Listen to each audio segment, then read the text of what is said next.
Hi everyone! Hi guys! Good evening! This is Manay Gina and welcome back sa aking YouTube channel. So guys, kung mahilig kayo sa mga ganitong content, mga showbiz updates, showbiz chika, please huwag kalimutan i-like at paki-share at paki-subscribe sa aking YouTube channel. So guys, ayan nga, ang SB19 nag-perform today sa It's Showtime at nakaka-proud sila, no?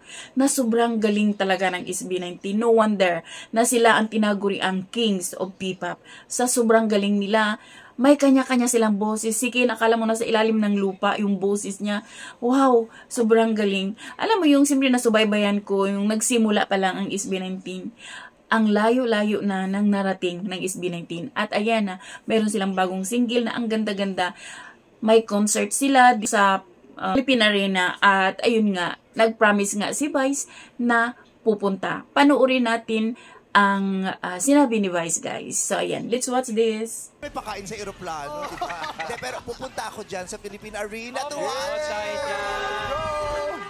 Thank you, ate. But seriously, it's a huge privilege, honor, and delight na nandito kayo sa Showtime stage. Masayang-masaya kami na nagkakagulo sa kaligayahan ng madlang people tuwing napapanood kayo mag-perform.